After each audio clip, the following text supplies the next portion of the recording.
ആലപ്പുഴയിൽ നിന്ന് ബിരിയാണി ചായ വാങ്ങിത്തരാമെന്നും പറഞ്ഞ് അളിയനെയും കൂട്ടി നേരെ പോയി. അങ്ങനെ ഇതിന് മുന്നേ ഞാൻ ബിരിയാണി ചായ കുടിച്ച സെയിം ഷോപ്പിലെത്തിയിട്ടാ. അങ്ങനെ ഞങ്ങൾ അവിടെ നിന്ന് ബിരിയാണി ചായയൊക്കെ ഓർഡർ ചെയ്ത് അളിയൻ ഫോണിൽ തോണ്ടിക്കൊണ്ടിരിക്കുകയാണ്. തിരക്കുള്ള കടയായതുകൊണ്ട് നമ്മൾ പൈസ അടച്ചിട്ട് വെയിറ്റ് ചെയ്യണം. ആ സമയത്ത് പുറത്തിരിക്കുന്ന സ്നാക്സ് വേണമെങ്കിൽ നമുക്ക് കഴിക്കാം. ഞാൻ കഴിച്ചില്ല, മധുരമുള്ള സ്നാക്ക് ആയതുകൊണ്ട് ചായയുടെ മധുരം പോകും. ഈ കാണുന്നതാണ് ബിരിയാണി ചായ. പക്ഷേ ഇത് ഞങ്ങളുടെ അല്ല, വേറെ ആരും ഓർഡർ ചെയ്താൽ.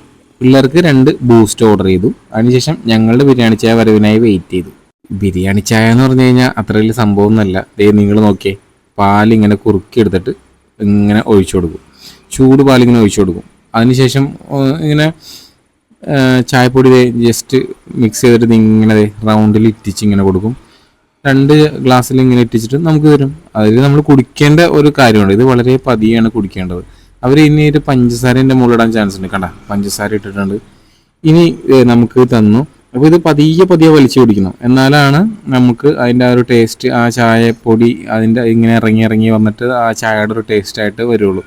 അളിയൻ ഇത് ചെയ്തത്, അളിയൻ പെട്ടെന്ന് വലിച്ചു കുടിച്ചു കഴിഞ്ഞപ്പോൾ എന്താ സംഭവിച്ചത് ഞാൻ കാണിച്ചത്. അളിയൻ ആ തേയിലെല്ലാം വലിച്ചു കുടിച്ചു കഴിഞ്ഞപ്പോൾ പാല് മാത്രം ബാക്കിയായി.